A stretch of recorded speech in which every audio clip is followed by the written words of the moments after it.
May 1945. Germany lay in ruins.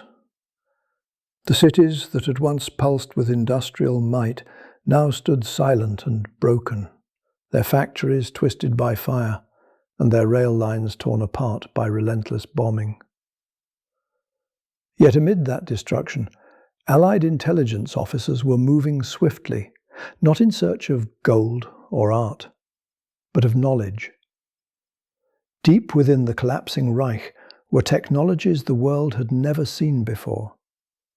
Pulse jet engines, radar systems, advanced submarines, and aircraft that seemed to belong to another era entirely. Among them was one machine that captured Allied attention more than any other: the Messerschmitt Me-262. The world's first operational jet fighter. For years, Allied pilots had reported strange silver shapes flashing past their bomber formations at speeds that seemed impossible. Rumours had spread of a new German wonder weapon, but few had ever seen one up close. That would soon change. When Germany surrendered, Allied technical units, codenamed Operation Lusty, short for Luftwaffe Secret Technology, fanned out across airfields from Bavaria to Schleswig-Holstein. Their orders were simple: locate, secure, and ship every intact German aircraft and engine they could find. At Lechfeld airfield, south of Augsburg, they found it. Rows of Me-262s abandoned by their pilots, some riddled with bullet holes, others perfectly intact. The airfield had once been home to JG-7, the world's first jet fighter wing. Now it was a graveyard of history. The Me-262 was unlike anything Allied engineers had ever examined.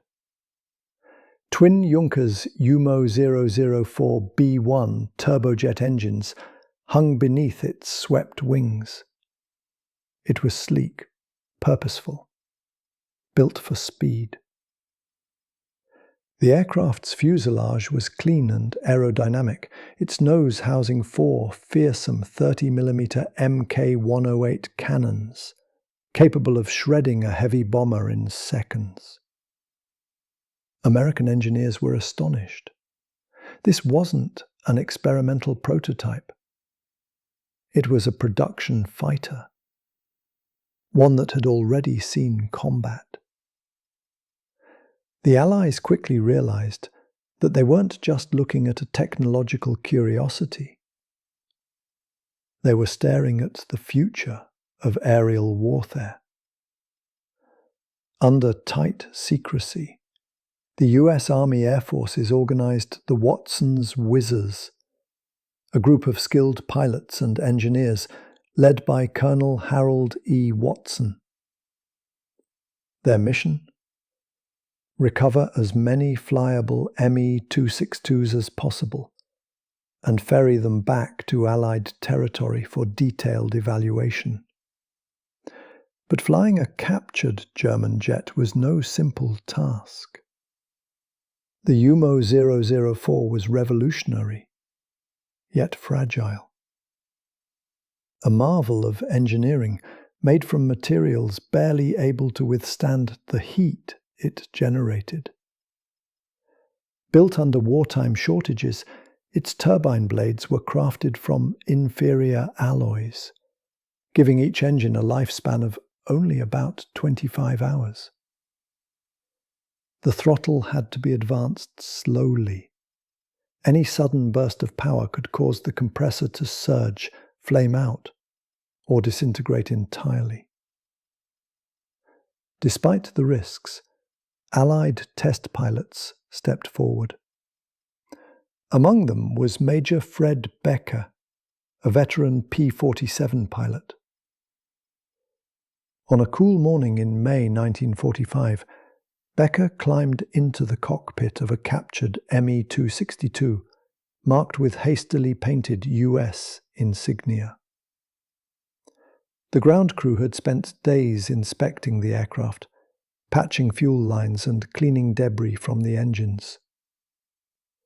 As the turbines spooled up with a haunting whine, a sound unlike any piston engine, witnesses felt they were watching the beginning of something extraordinary.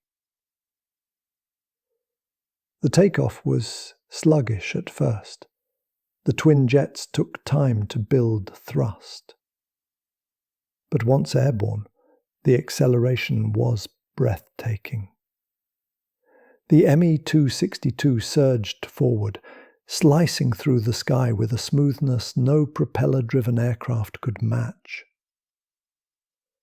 Allied pilots who had fought the Luftwaffe's best, the Bf-109 and FW-190, suddenly understood how dangerous this jet could have been had it appeared in greater numbers.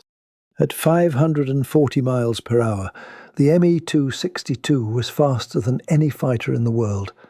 It could outclimb and outdive anything the Allies possessed. Only its engines, temperamental and fragile, kept it from dominating the skies. As the Allied test program expanded, several captured jets were shipped to Farnborough in England, where the Royal Aircraft Establishment began meticulous evaluation flights under the codename Operation Surgeon. British engineers studied the UMO 004's compressor design, its annular combustion chambers, and its primitive but ingenious variable nozzle exhausts. For the first time, they could see exactly how Germany had leapt ahead in jet propulsion. Meanwhile, in the United States, Me-262s created from Lechfeld were reassembled at Wright Field in Ohio. The Americans were fascinated not only by the engines, but by the aircraft's overall design philosophy. The swept wing configuration, 18.5 degrees, provided reduced drag at high speed, an idea that would later influence the design of the F-86 Sabre and the MiG-15. Test pilots noted the jet's quirks as well as its brilliance. The cockpit was cramped, the instrumentation spartan, and the control response heavy at low speeds. Landings were perilous.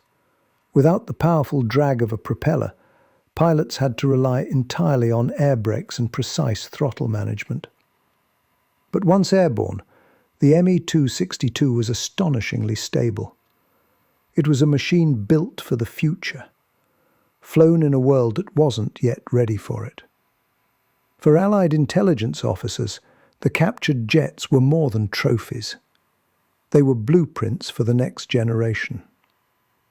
Engineers from Rolls-Royce, General Electric, and de Havilland studied the German metallurgy, the turbojet's blade cooling systems, and its combustion efficiency. Though crude by later standards, the Me-262's principles laid the groundwork for jet propulsion on both sides of the Atlantic. In Britain, these lessons influenced the design of the Gloucester Meteor's successors, the Vampire and Venom.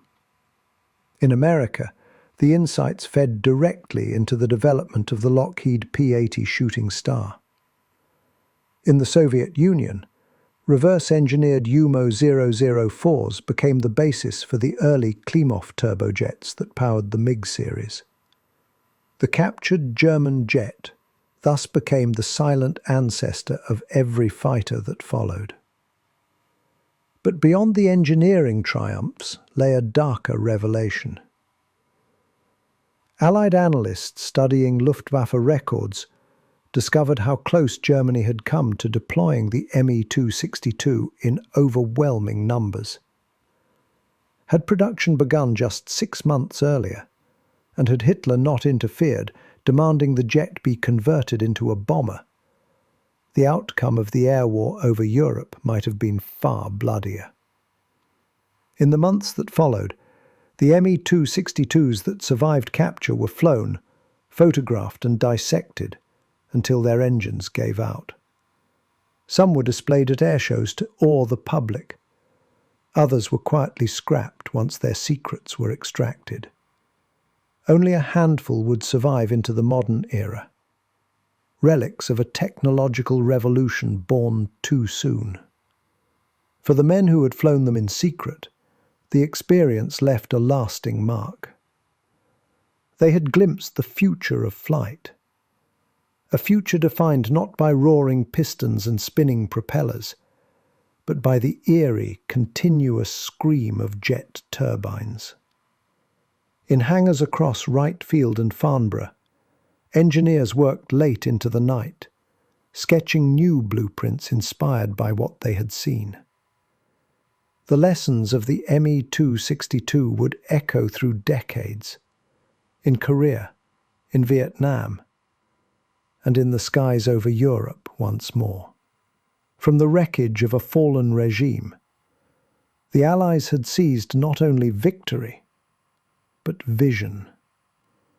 The knowledge that speed, altitude and power could no longer be measured by the rhythm of a propeller blade. The jet age had begun, and it was born from the spoils of war.